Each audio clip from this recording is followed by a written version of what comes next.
You have felt it, that slow, quiet dread, every Sunday night before work.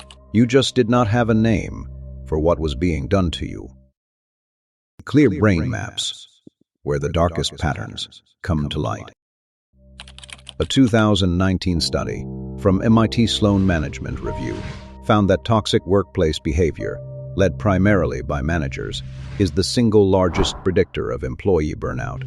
Not workload, not pay. The person above you. Workplace manipulation is the #1 dark psychology tactic being used on you right now, and most people never realize it until the damage is already done. If you have ever felt confused after a conversation with your boss, like somehow everything became your fault, you were not imagining it. You were being psychologically managed. Act 1, surface problem. Picture this. It is Tuesday morning. You send a report you worked on all weekend. Your boss replies in 30 seconds, not to say great work, to point out the one thing missing. No context, no acknowledgement, just the gap. That feeling you had, that tight chest, that quiet shame, that was not a performance problem. That was a manipulation tactic called selective acknowledgement, and your boss used it deliberately. Here is what makes it so dangerous. You start working harder, not to do good work. You start working harder to avoid that feeling. Your motivation has been hijacked without a single raised voice. This is happening to you right now. Send this to the person at your job who needs to hear it, because awareness is the only protection. Act 2, deeper problem, 5 tactics. Psychologists call this pattern coercive control dynamics in professional environments. At the University of Oregon has documented how institutional betrayal creates measurable trauma responses. Same stress chemicals, same hypervigilance, just a different room.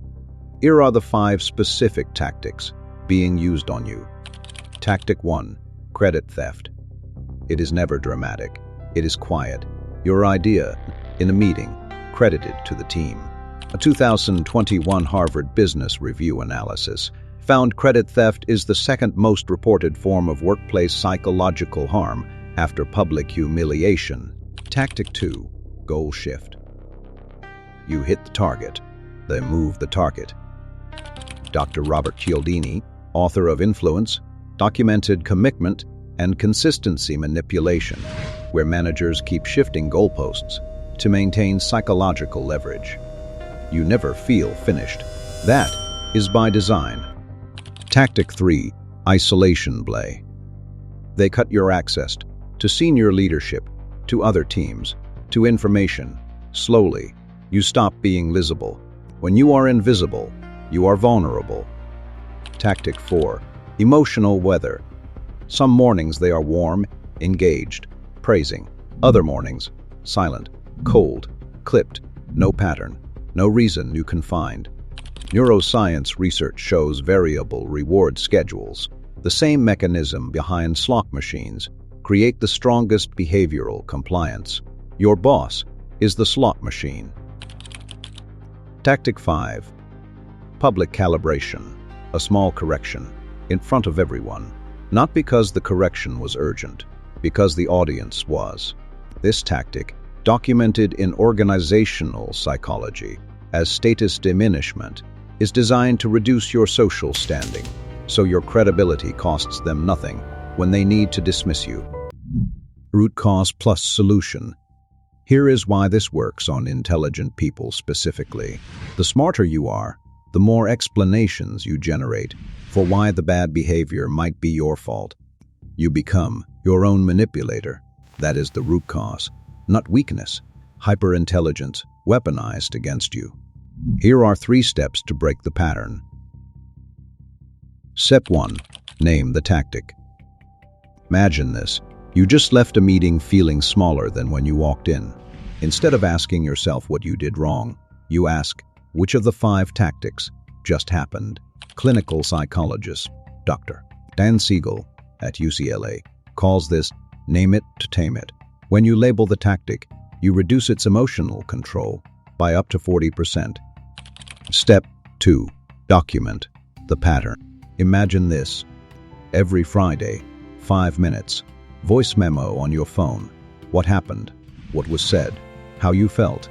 Not to escalate, to create evidence for your own sanity. Step 3. Reclaim your signal. One last thing. One person outside your organization who you trust, not a colleague, not HR, someone who knew you before the manipulation started. Their job is to remind you of who you were. If these 3 steps just name something you have been feeling for months, hit that like button. You now have something 90% of people in toxic workplaces never get: a map of what is being done and 3 ways to reclaim your ground. Which of these 5 tactics has been used on you? Credit theft, goal shift, isolation play, emotional weather, or public calibration? Drop the number 1, 2, 3, 4, or 5. But here is the thing about the people doing this. They learned it somewhere. In the next video, not in relationships. At work, who becomes your closest ally in week 1 and then uses everything you shared against you in month 3. The setup is longer, the damage is deeper, and by the time you see it, they already own your reputation. Watch that one. Before someone in your office does, I map these patterns so you can see them, not use them. Awareness is armor.